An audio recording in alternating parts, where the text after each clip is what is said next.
special edition of the Geomologist Presents Happy Valentine's Day, if you Happy believe in. Valentine's Day to you, Carl. Oh, thank you. Happy Valentine's Day, Amy. Today we have a special movie review. It's not a Yeah. Western, but it Nope. is a war movie, and we're thinking about doing war movies later in the year. But today's movie is the famous and a really good movie. I've seen it a few times, Casablanca. Did you know that the first time I saw this movie, I was 9 years old? Wow. So maybe you should drive the discussion then, Amy, because I have been, Casablanca.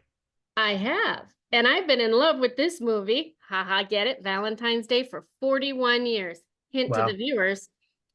Yeah, that's crazy. So I won't say how if you people do math that you just gave away your age. I thought I that know, was but I'm not anyway. really, I'm not really worried about it. It doesn't matter. Yeah, but yeah. So maybe you should lead the discussion then. I usually take the reins for or I have been for our series, but since Casablanca is your favorite movie, yeah, I'll respond to you. You tell me about Casablanca. I have some cool things that I found out because it's pretty amazing to me. Like I think the main thing, and we'll discuss it, is how many quotes there are from Casablanca that are kind of referred to in other movies that you say all the time. It's great. I really enjoyed this movie. Some screen techniques that I enjoyed and I picked up. But go ahead, Amy. Tell us about Casablanca. Well, here's looking at you, kid. Yeah. Anyways, I had to get it out there, and you'll notice it's on my little screen thing there. Yeah.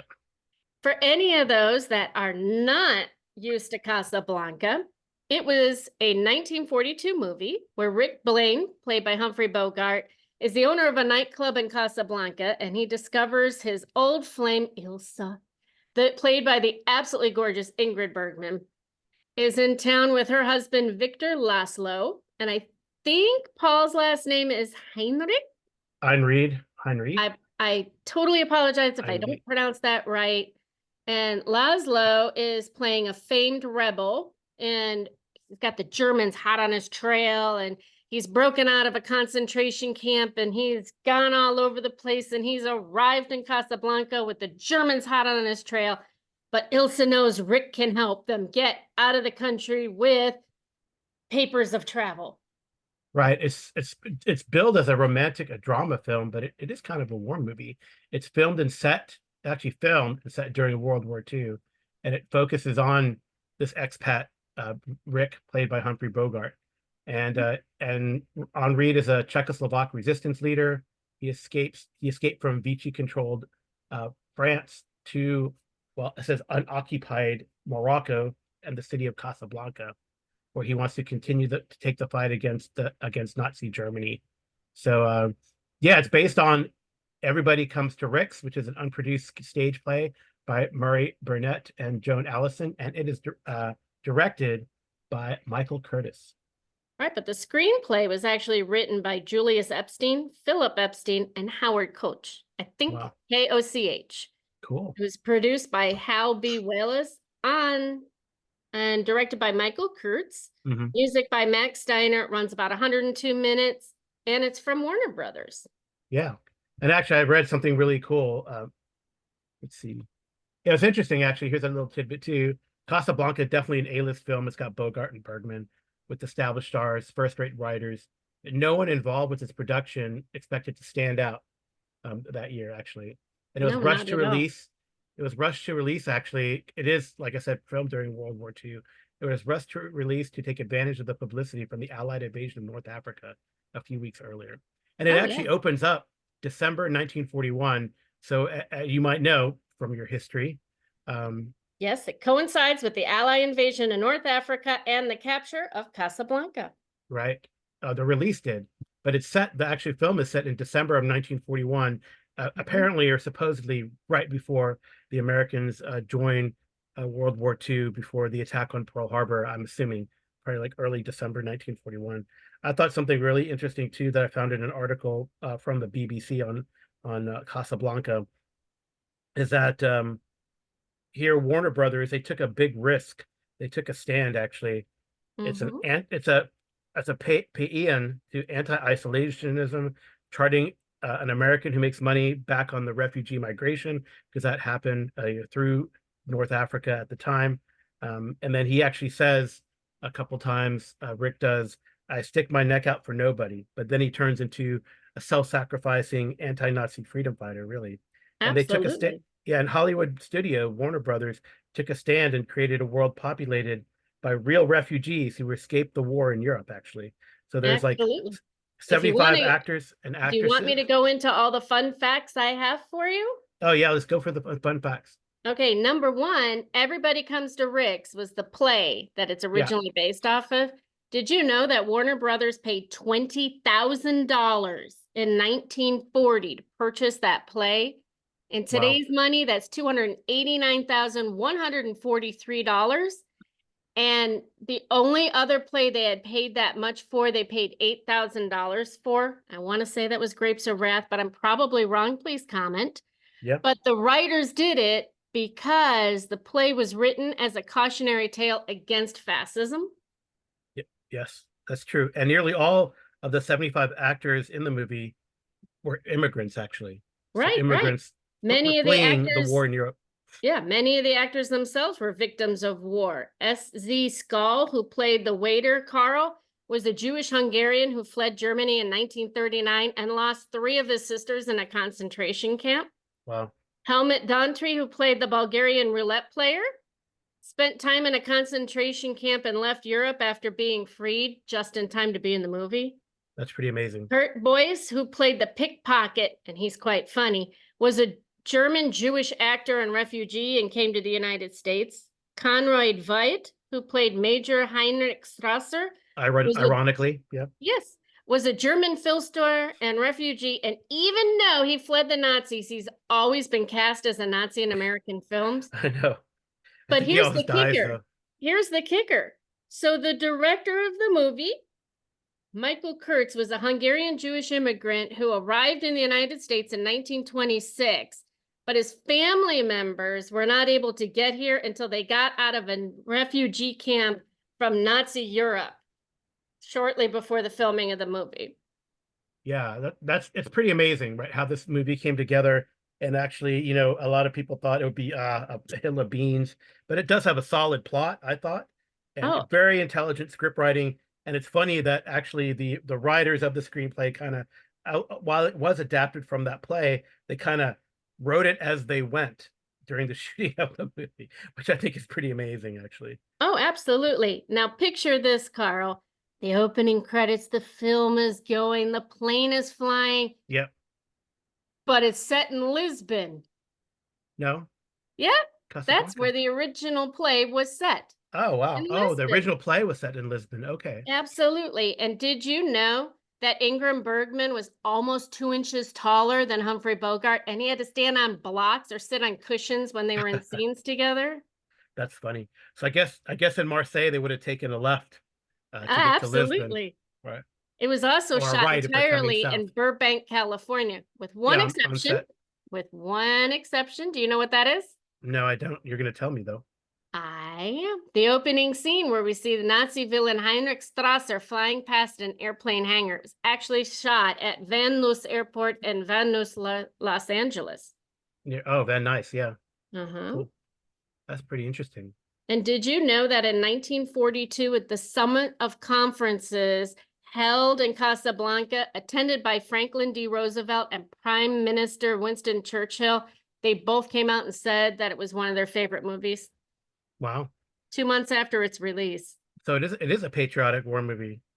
It is. Maybe it did. I don't know. I don't want to say it's a piece of propaganda, but maybe like people seeing it it happened while we were already in the war, but maybe it convinced people to get more behind the war and the fight against. Can I also boggle your mind? Do you know what line from the movie is so misquoted but never actually appears in the movie?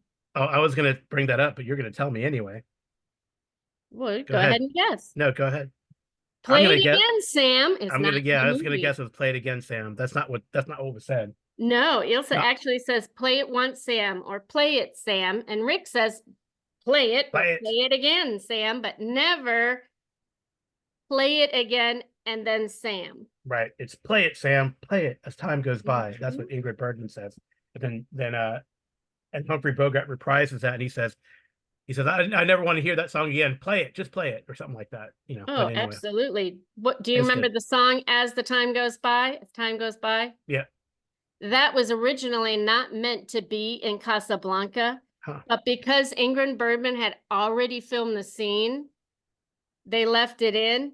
And did you know that that song spent 21 weeks on Hit Parade, which was at the time their hot top 100? Yeah, yeah. 21 weeks. Can you Wow, that's really good. imagine? That's pretty amazing. So it definitely was well received. I didn't look at the numbers. Here we go. It cost $1 million to make, and it made like 6.9 million. So that's a pretty really good return for back then, I think. So Absolutely. so it quintupled its value, sextupled its value. So One and would state it's still gaining value. I mean, it's almost every movie theater is showing it for Valentine's Day, oh really? which makes me pretty happy. Hmm. Uh-oh. Is this a hint on what we're doing for Valentine's Day? Oh, don't worry, I own the movie. We can Yeah, watch we it own the every movie. We day. can watch it whenever. Yeah. Get our own popcorn, get up when we need to. Yep, totally. Absolutely. But I believe it was actually up for 11 Academy Awards. It won 3. Yeah, it was nominated for 8, won 3. There are other awards it was nominated for, but it Well, definitely won Best Picture, is nominated and then won. Yes. Best Picture, Best Director for Curtis, and the Hmm. Epsteins and Coach were honored for Best Adapted Screenplay. So Hmm. yeah, it was great. It was great. Yeah, so lead characters, amazing lead characters, memorable lines, pervasive theme songs. So it's really an iconic movie, and it's another one that is in 1989. The Library of Congress selected it as one of the films for preservation in the National Film Registry. And I think we already seen one other Bogart film, Treasure of the Sierra Madre, that was done that way, as was High Noon and A Man Who Shot Liberty Valance. So we're hitting all of these check boxes, all of these check boxes. So If our watchers are wanting to watch it for Valentine's Day, if you have a subscription to Max, you can watch it on there. yeah, I didn't see if it was. I mean, you guys can check because I know Treasure of Sierra Madre was kind of available through the Library of Congress for free, so you can see if Casablanca is. I don't know. I really don't know. Occasionally it is, but because there's still royalties Oh, that okay. go, sometimes it's not. I know you can rent it on Amazon Prime, Apple TV, Vudu, Hmm. all the rest of them, but why not just buy it? Once you watch it once, you've got to keep watching it Yeah, for those I feel like it might. iconic movie quotes that you're going to go over. I know we've been married some time and we've seen it like 3 times during our marriage, but maybe it should become a tradition. It was actually, I don't know, I guess I was in the mood, but it was actually a really good movie when we watched it the other day. Hmm. Really good. I So, absolutely love it. So I've teased about those movie quotes. Did you want to do them? yeah, you want to talk movie quotes first, or you want to talk cast? Let's talk cast first. You want to talk cast first? Okay, then we've got to start with my absolute favorite actor of all time for men, which is Humphrey Bogart. Definitely as Rick Blaine. Ingrid Bergman is my second favorite female actress, and she plays Ilsa Lund. Yep. We already talked about Paul. Paul Henreid plays Victor Laszlo. Yes. Uh-huh. Claude Rains plays Captain Louis Renaud. One of my favorite. I think he's my favorite supporting actor in this movie.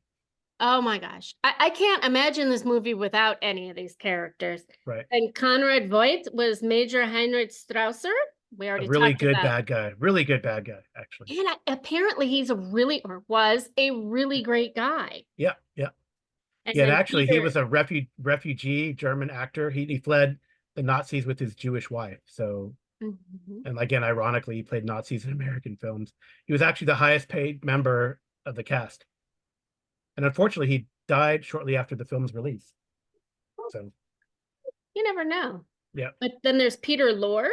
Peter Lorre, yeah, he has Ugarte. I love that's also that's an iconic voice. You see that voice. Well, I used to watch. Anyway, I'm sure we all watch Looney Tunes, actually owned by Warner Brothers. Interestingly, we watch Looney Tunes a lot, and they would always have some character in the cartoon who talked like Peter Lorre does, as Signore Ugarte in this movie.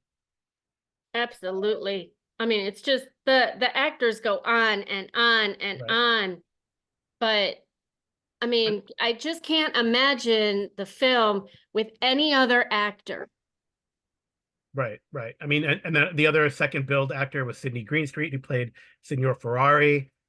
We have, like you mentioned, Kurt Boyce, Leon Kinski, who is a Russian bartender, Sasha, the Russian bartender.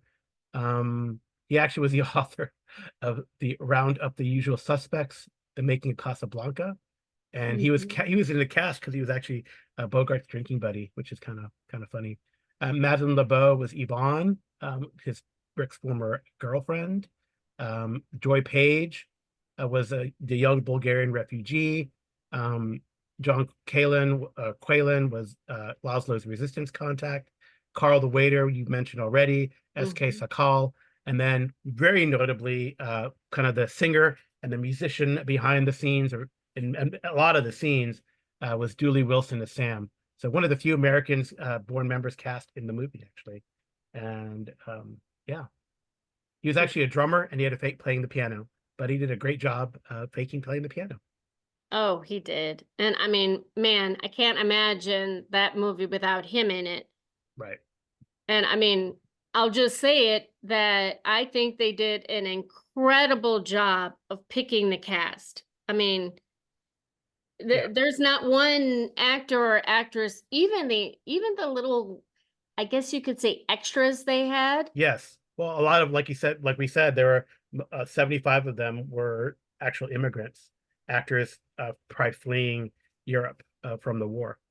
Absolutely. So, I mean, I just mm, brings tears to my eyes and it makes you really, really want to just reach out and be like, just get on the plane. Yeah, just get on the plane. Unfortunately, that's not part of the quotes. So I guess No, we're it's talking not. quotes. Yeah, we talked about there's some amazing quotes in this movie. We haven't gotten to the plot yet.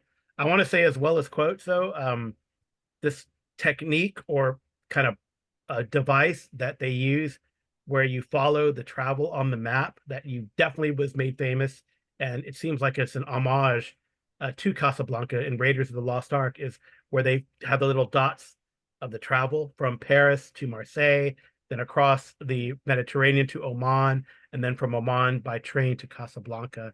I think that's pretty amazing. Like I was like, whoa, I didn't remember that when I saw it. Like, holy shnikes, Batman. That is what they do in Raiders of the Lost Ark. And definitely Spielberg got that. He was influenced. I mean, Raiders of the Lost Ark clearly is a Saturday morning kind of action film um, type of movie. And Steven Spielberg got a lot of inspiration from the movies that he probably saw while he was a kid, a Saturday morning, which would include like Casablanca among them. So I thought that was a pretty cool.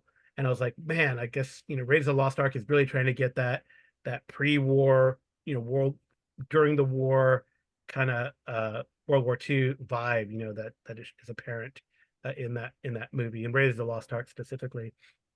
So we talked about play it, Sam, play as time goes by, and that's when Mhm. Ingrid Bergman, who recognizes Sam, and I love that sort of construct again that you're like, oh, she knows Sam. I mean, when she walks in the bar and Rick sees her, he recognizes her, but then Sam is the first person that Ilsa, Ingrid Bergman's character, interacts with, and she says, play it, Sam, play as time goes by, and then of course when she walks in, it's another great quote. Can I say it or do you want to say it, Amy? You go ahead. All right. Of all the gin joints and all the towns and all the world, she walks into mine. And actually, we were playing a game this morning, and as soon as I mentioned Casablanca, one of the players like, "Oh, of all the gin joints in the world and all the towns, she walks into I mean, all the world. She walks into mine." So it's great. So it's definitely quoted. And this person is not. He's a lot younger than us, so I guess he appreciates these old films. So it's really great. I So think his parents make him watch it. And if he's watching the video, he knows who he is. Yeah, yeah. So But that's an amazing quote, and I think it's referenced again in Raiders of the Lost Ark when Marion Ravenwood, played by Karen Allen, says to Indy, or shouts out to Indy, you know, I always Indiana Jones, I always knew you'd come walking back through my door, which it really is a kind of a paraphrase or homage to what Rick says when Ingrid comes in. Oh, yes. But I mean, you're watching it, and if you've never seen Casablanca, you start watching it, and it's like quote after quote after quote. You're like, really? But I will say one of my favorite, well, I mean, I love the whole film, but one of my favorite little stick it to you type parts Yes. is when Rick and the captain are coming down the steps and they're going to have the Nazis come in and take a table for this big arrest. And he's saying, "Oh, you should give him a table by the pretty women." And he's like, "I didn't think I had to give it to him. He's a German, he'll take it." Yeah, that was a quote by actually SK Sakal, or SZ Sakal. That's Mm, Carl the waiter. So I guess absolutely. I And think I was named after him, actually. No, I don't know. no, you spell yours with a K, He spells his with a K, maybe. which is But German Austrian. something like that. Yep. And then the other part I like is when Victor Laszlo goes over and the Germans were on the piano Oh, that singing was German amazing. That was an tunes. amazing scene. And Yeah. he goes over to the band and starts having them play La Marseillaise. La Marseillaise, yeah. Hmm. Yeah, so it's interesting that Strasser and his group of German officers are singing Die Walk am Rhein, so I walk on the Rhine or something like that. I walk the Rhine, and which is a German patriotic song. And Laszlo orders a house band to play La Marseillaise, and Rick nods because Rick says I don't stick my neck out for anybody, but Hmm. subtly he sticks out his neck out for people. He is as Captain Renault says, Rick, you are a sentimentalist. He says that a few times. So, Absolutely. I think another funny part is when at the end of the movie, they're at the hangar. He's having him fill out the letters of transit. yep. And he's showing him his gun. And he's like, "Don't make me shoot you in the heart." And he says, "Oh, that's the least vulnerable thing I have." Oh, that was awesome. Yeah, yeah. And those are really great quotes, but they aren't like the main quotes. Because No, then they're not. here's looking at you, kid, which is he says at the end, and then during the Paris flashback. So I guess we were wrong. This is a 42 film. We were wrong about the use of flashback. This uh, the Man from Liberty Valance being the first. That clearly here in Casablanca they have a flashback going to Paris as a sort of montage where Ingrid Bergman and Humphrey Bogart's character have their liaison, with Ingrid Bergman thinking that her husband in a concentration camp is dead, right? So Right. But Humphrey Bogart doesn't know that she's married at this right, point in right, time. But getting back to what you were talking about with the flashback, although they're using flashbacks, I think The Man That Shot Liberty Valance, the difference is the movie is set as a flashback coming forward. right. This, they're filling in the plot with flashbacks. So I Yeah, think you're still right about that. I don't know. yeah, Comment down below, listeners. Let yeah, us know. yep, yep. So then he says he's looking at you, kid. He says that in the Paris flashback, and then at the end, and then when Ingrid says no, I want to stay, and she says no, you need to go. So he does kind of give her up in a way, but he really knows that she is in love with her husband, with Victor Laszlo, and wants to, and not just because of who Victor Laszlo in, not that Rick is just a chump, but because Victor Laszlo, her and their dream together is more important than Rick's own happiness. I think that's, to me, a theme here. And he says we'll always have Paris, which is an amazing line as well. Oh, absolutely. Makes you cry, doesn't Yeah, it? it almost brings tears to your eyes if I were a sentimentalist, but I probably am. So that's pretty Probably cool, Rick is. right? And then there at the end, there's another quotable quote, which is when and Captain Rolt says this before, um, when they're going after the people in the beginning who stole the courier papers anyway. Um, he says round up the usual suspects. He actually says Mhm. Strasser is dead. Um, Round up the usual suspects, which is a great line that you see. I mean, you see it in many films, many cop dramas, many type of films today. I feel like it was used in The Usual Suspects. Round up the usual suspects, and then they parade them all there to to get their pictures taken as they're booked. So that's pretty cool. That's definitely a quotable quote. Yes, it is behind the title. Actually, I'm reading here in my little cheat notes that this line is proved to be the inspiration behind the title of that Bryan Singer film, The Usual Suspects. So that's pretty cool. And then finally, do you want to say the other one that is in every single, that Bugs Bunny says all the time in every single Warner Brothers movie? when he makes a new ally? I will let you do it. All right. It says Louis. Well, because so basically Renault helps Bogart to help Ilsa Bergman and Henri Laszlo get away. So they escape. The good guys win. They kill the Nazi at the end. Spoiler. And then he says, Louis, because they both have to flee now. They're like, oh, we're done. We have to flee. There's no way we can stay here with all the heat that's gonna come down. And so Louis Renault, who has been to me like a sort of a passively resisting the Germans the whole time, he says, no, we gotta go. And then Bogart says, Louis, I think this is the beginning of a beautiful friendship. Oh, absolutely. Yeah. And So I it's a think, great way to end the film. But I have one more little trivia for you. okay.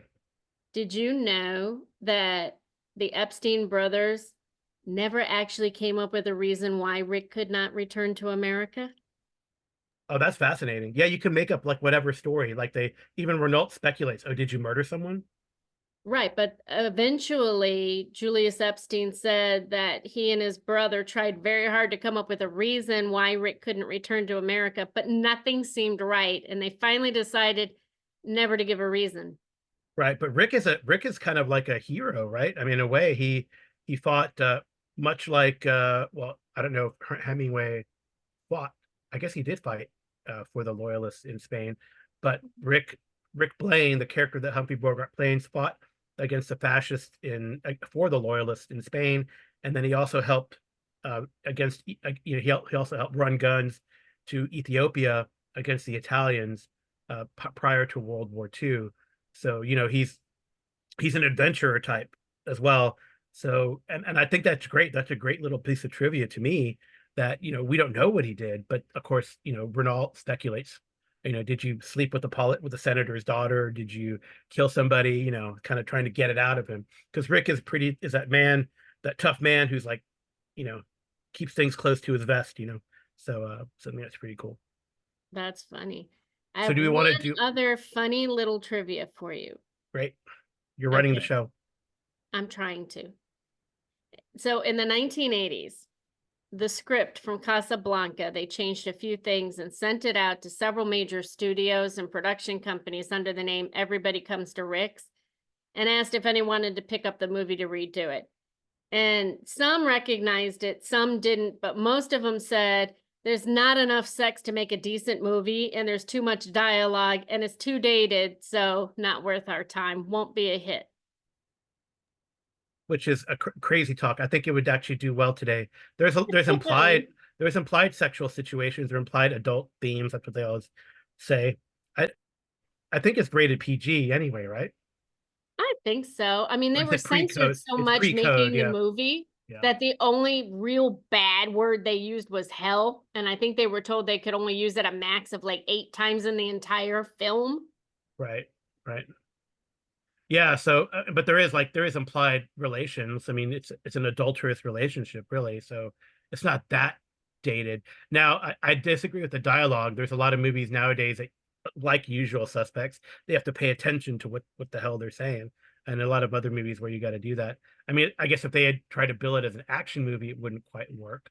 It's more of like a espionage film noir, romantic war movie, right? So there you go. But I mean, the dialogue is very poignant, right? I think a lot of things are very poignant.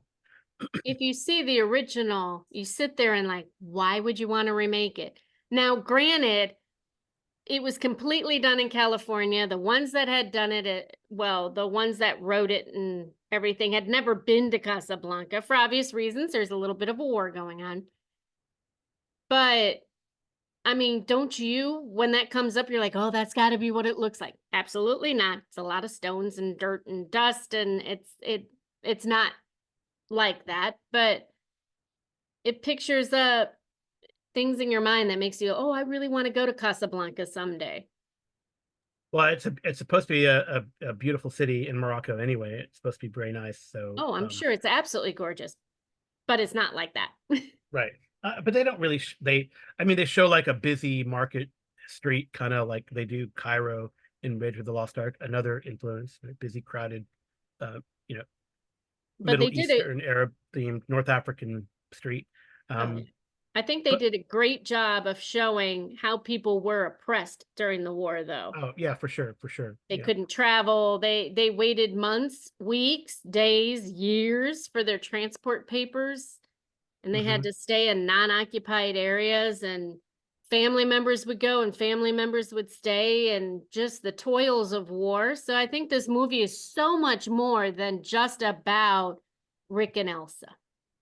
Oh yeah, for sure. There's the backdrop of the war adds so much to the movie, right? I mean, even from the beginning, we don't even meet Rick uh for the first 5 to 8 minutes of the movie because they talk about, they have the Germans come in, you meet Renault, they're chasing, you see the stuff like how the refugees get there.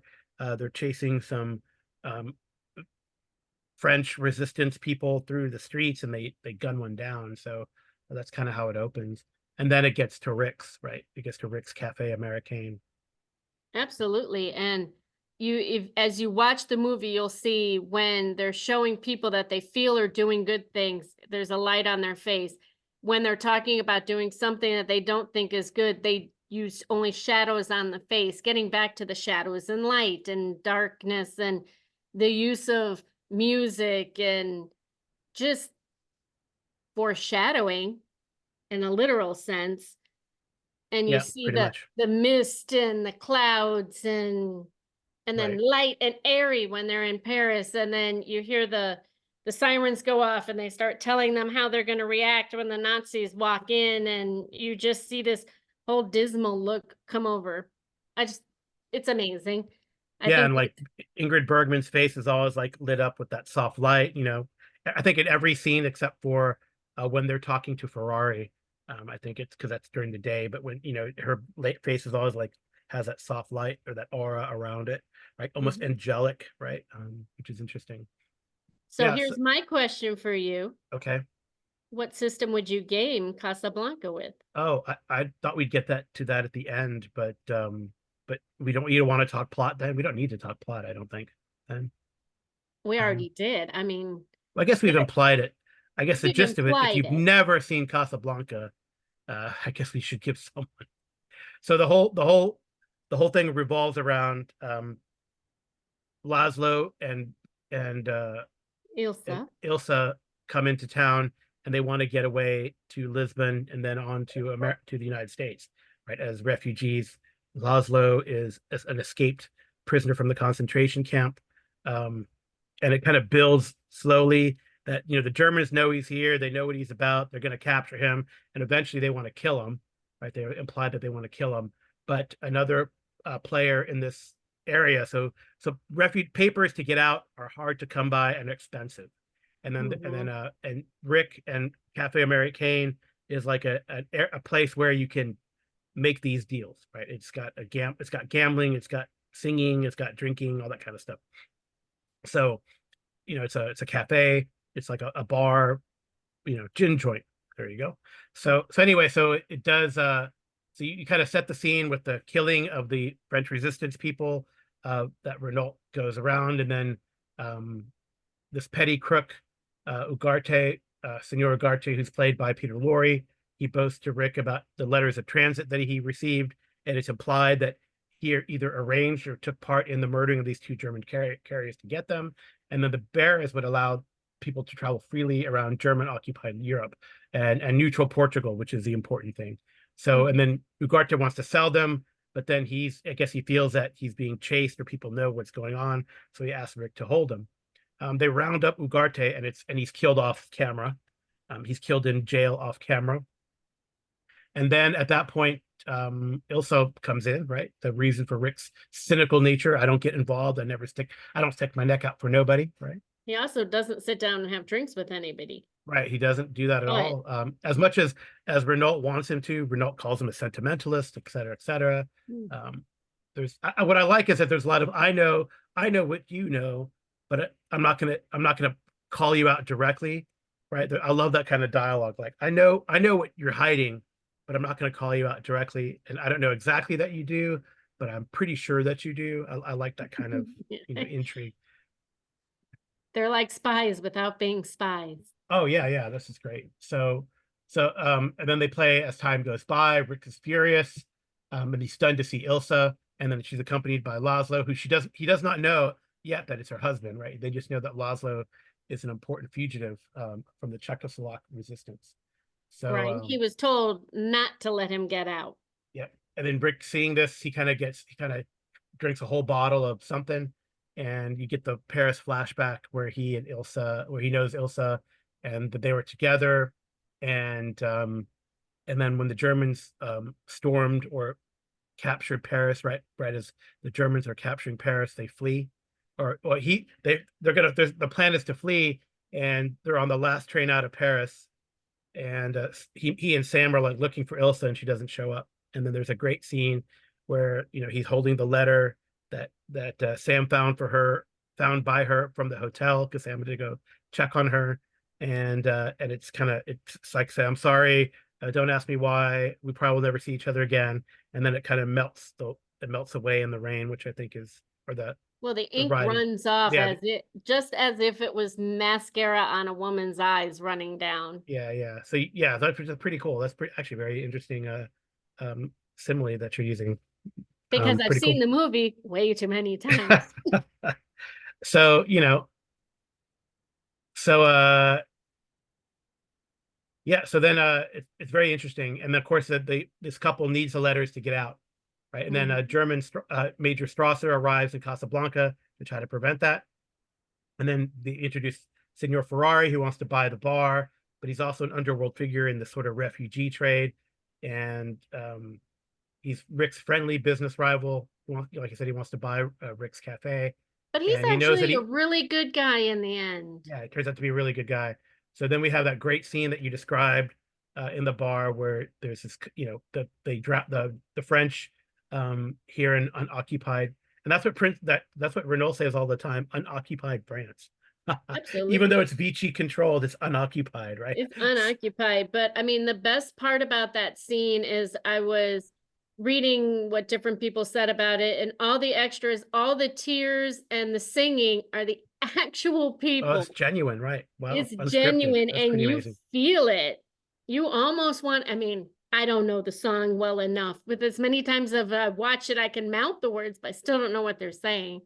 Hmm. But I mean, it does bring tears to your eyes and makes you feel for them. Right, and of course, because of that, the Germans tell Renault to close down the bar or the club, on this flimsy pretext. So But that's a funny scene because he's closing down the bar and then out of the casino, the guy's like, here's your winnings. yeah, that's pretty He's funny. like, gambling. I'm surprised there's gambling going on here. Yeah, and there's also a really neat scene there where he helps a refugee couple by helping them, win some money so they can get out of town. I thought that was pretty. There's some nuance there as well. You should watch the movie. I recommend to just to detect and see all the nuance within that interaction. But it's pretty cool. So later, after that scene in the bar, Ilsa confronts. It goes pretty fast. I mean, like, it isn't 102 minutes, so that it goes pretty fast. The movie. Why there's a lot of, I don't think there's a lot of superfluous dialogue. The dialogue sets up a lot of stuff. There's a scene when we first get to Rick's. In fact, when we first introduced Rick's Cafe Americain, where all these people are talking about their little plots and their little secrets, which I think is pretty neat. Yeah. So then Ilsa confronts Rick in the cafe, right? Yeah. And he refuses to give her the letters because he still, wants her. She threatens him with a gun, but then confesses that she still loves him, and then she tells him why she left Paris, right? She thought her husband was killed, and she learned that he was not, and hiding in Paris. But what's interesting is she's holding the gun at him, and Humphrey Bogart walks all the way up to the gun and says, I'll make it easier for you, knowing full well this is an empty threat. Yeah. And knowing That's a full great. well that although she says she loves him, she really loves her husband. Right. She's just using all her guile and wiles so that she can get those letters so they can get out of town. Well, maybe, I don't know. It's never really explained. She never flat out says that. That's from Bogart. It's Bogart's interpretation, or Rick's interpretation in the final scene. Right. So Well, he anyway, says that she maybe. tried everything, but he Right. couldn't. He's like, she just wanted her husband and her to be gone. Yeah. At least in Rick's interpretation of the events that happened, whether they did or not. That's what he tells Laszlo to, To get on to the plane. get on the plane. Yeah. So yeah, it's pretty cool, I think. Oh, the other thing too is that that not that kind of scene, you've seen that a lot too, where the former love interest is confronted with a gun, and then he steps up and says, "I'll make it easy for you," and steps closer so that you can shoot him in the heart, put him out of his misery, right? So that's a very common sort of scene that we see here in Casablanca and is used in other movies. So yeah, so when Not the bad for a movie that was never supposed to be a hit. Mhm. Oh, there is somewhere along this, there is a, earlier on, before the day before the big confrontation between the Germans and the French singing, there is this, Rick does, because they're trying to get out of there, so they're looking for these papers. They talk to Ferrari.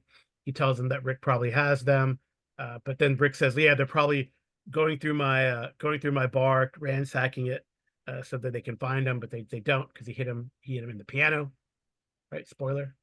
So yeah. So anyway, uh, the police try to arrest Laszlo in a trumped up charge. Rick persuades them to release him because they come to the bar to go away. Um, They can and get to him on a better charge. yeah. And then Rick explains that he and Ilsa are going to use the letters to leave for America.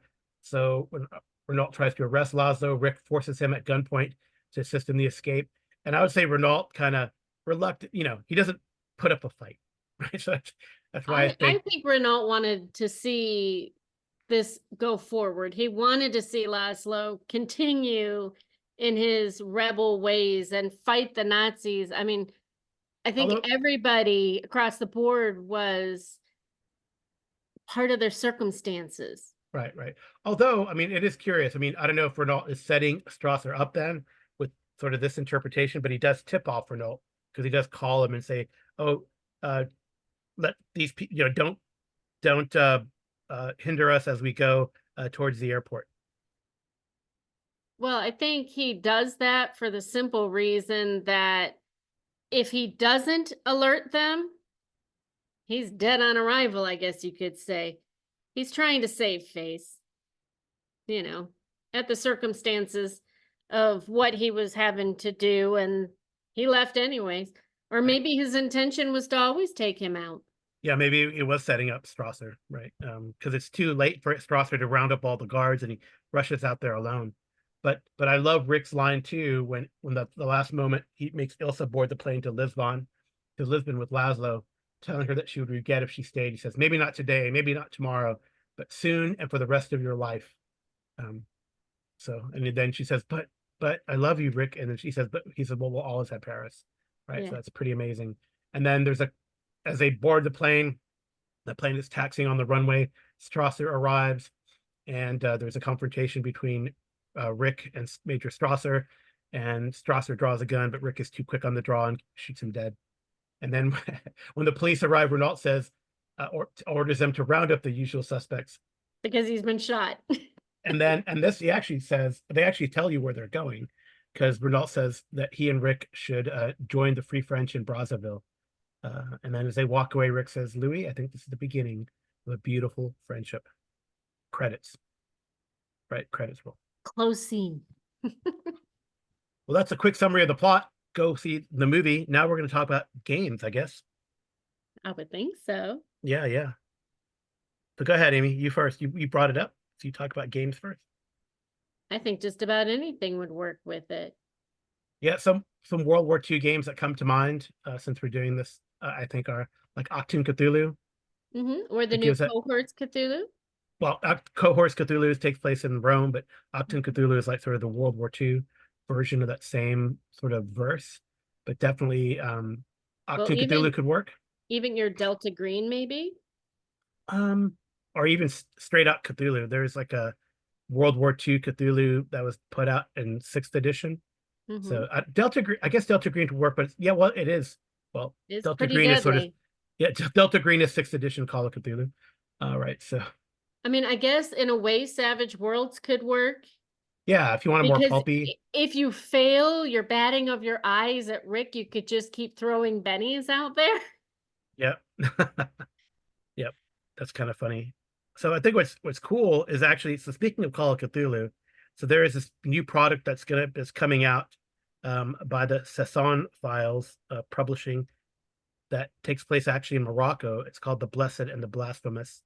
It's a Call of Cthulhu 7th edition product that's coming out. They did the Kickstarter, and I think it might even be shipping, or at least it's been printed and it might be shipping, which is kind of cool. But Sounds like we're gonna have to do that yeah, for the channel. yeah, we might have to well, I think we'll definitely want to play it. But I think there is actually one of the chapters is where you are part of a film crew making a movie, um, making a movie in Morocco. So sort of a homage to Casablanca, except it wasn't Casablanca. filmed in Morocco. Yeah, yeah. So it does take place, in, of course, the adventure takes place all throughout Morocco, but definitely Casablanca is yeah. They have something called Chloe's Cafe, Mhm. Lights, Camera, Action, the Sultan's movie, right? So the Dogs of War. So yeah, so it's pretty interesting that you could actually do this. So do you, We might have to put a link in the show notes for people to right, get a copy of that. So after they finish watching Casablanca, right, either the right. first time or the 49th time, Hmm. then they can play the game Yep, on Valentine's Day with a box of chocolates and a glass of champagne or right. some gin, maybe more appropriately gin. Yeah, so it's pretty interesting that the Blessed and the Blasphemous, it definitely is going to have a homage uh, to Casablanca, the movie. Having filming a, well, not is not what happened in real Casablanca. Obviously, they didn't film it on location, but you know, it was kind of big. It was big, and movies were big during that time, right? So, Oh, absolutely. But the more important question is, have I switched you to liking black and white films yet? not really, but there's some that are good, and I'm going to keep trying. Casablanca is among them, Casablanca's my favorite. right? Right. So, well, I think our viewers should comment down below how many times they've seen Casablanca. that'd be pretty cool if you did that. Is there? I think that's it. That's all we got, right? Go Well, watch I don't Casablanca if you know. haven't. I know we spoiled Absolutely. it, but it's been around for a while. Or actually, more than likely, you've probably seen Casablanca. Go see it again. Yep. Absolutely. And Give happy it some Valentine's Day. love. I mean, it's well acted, well directed. The music is incredible. And if you don't have any ideas as to what to do for Valentine's Day, stream it off of Max. Yeah, that'd be a great idea. Maybe we'll do it again. Hmm. Here's looking at you, kid. All right. Well, I think that's all we got. That's it.